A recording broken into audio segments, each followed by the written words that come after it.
Assalamualaikum warahmatullahi wabarakatuh. Jumpa lagi di channel Dr. IT Bedfarm, channel yang konsisten membahas tentang rawatan murai batu lomba dan penangkaran dunia burung. Teman-teman, tema kita angkat kali ini yakni kenapa murai batu bagus tidak bertahan lama. Jadi sebelum kita masuk ke topik pembahasan, kita masuk ke intro terlebih dahulu. Check it out.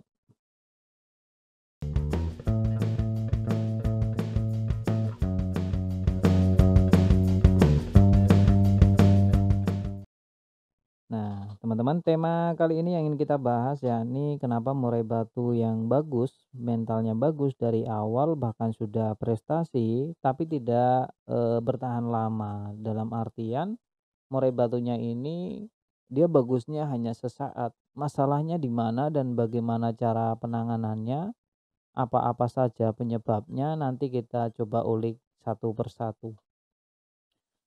Jadi banyak banget, bahkan orang di sekeliling kita teman-teman, waktu masih muda pastol burung ini bagus sekali, itu banyak sekali ya.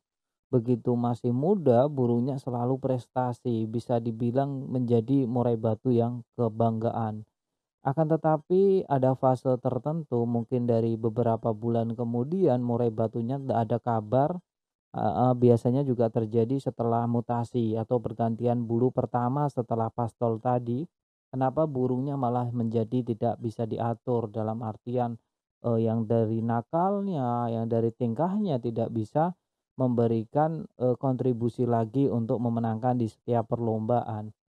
Yang pertama untuk penyebab-penyebabnya biasanya adalah karena ego dan ambisi. Pemiliknya tidak menggunakan metode Menpack yang keempat tentang ego dan ambisi.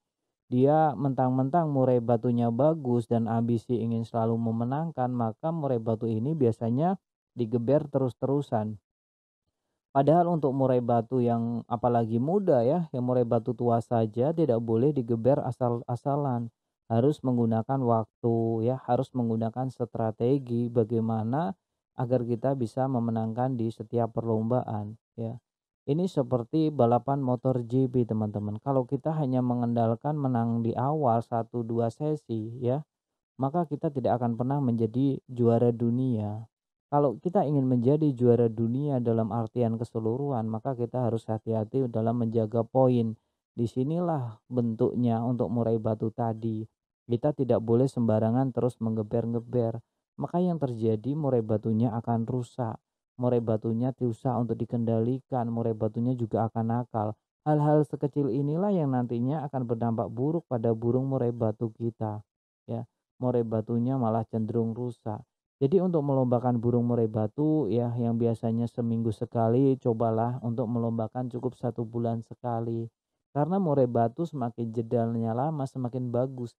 Ini untuk murai batu yang masih bisa dikontrol. Karena untuk faktornya juga akan tinggi dan bagus saat ketemu musuh juga dia akan mengeluarkan materi dengan tekanan-tekanan. Beda cerita ketika murai batunya kita terus-terusan kita lombakan setiap minggu tanpa memikirkan kondisi burung murai batunya, bahkan murai batu yang masih kondisi contohnya dia masih berak kapur dengan bau menyengat kita tetap lombakan, maka ini akan berdampak buruk pada kelangsungan murai batu kita ke depannya. Murai batu seharusnya begitu dilombakan dia dalam keadaan on fire, dalam keadaan di titik terbaiknya. Tidak boleh kita melombakan burung murai batu yang dalam pengondisian, dalam artian ya seperti tadi yang udah saya infokan di awal. Murai batu masih tahap pengondisian, pencernaannya belum bagus, tapi kita lombakan dan kita paksa untuk lomba hanya mengikuti ego dan ambisi. Ini yang nantinya akan membuat murai batu kita tidak ada kabar lagi di masa dewasanya. Pasti banyak banget orang-orang di sekeliling kita, bahkan murai batunya dulu waktu muda, sering juara, sering berprestasi, bahkan murai batu muda seharusnya ikut kelaskan di murai batu muda, tapi itu sudah diikutkan di kelas dewasa. Nah, disinilah letak kehancuran atau mulainya murai batu tadi untuk tenggelam namanya. Sedikit sekali murai batu yang mampu lolos dari orang-orang ambisi, itu berarti benar-benar murai batunya memang bagus sekali.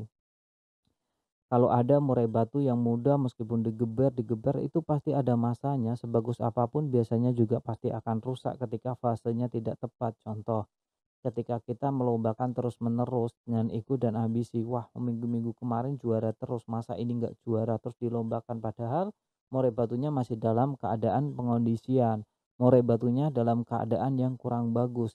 Saya yakin di antara teman-teman yang sedang menyaksikan video saya ini masih banyak yang mengandalkan ego dan ambisi, yakni tidak memperhatikan burung murai batunya, belum mengenal karakternya. Kalau teman-teman mengenal karakter burung murai batu teman-teman, saya rasa teman-teman akan melombakan ketika dia berprestasi saja.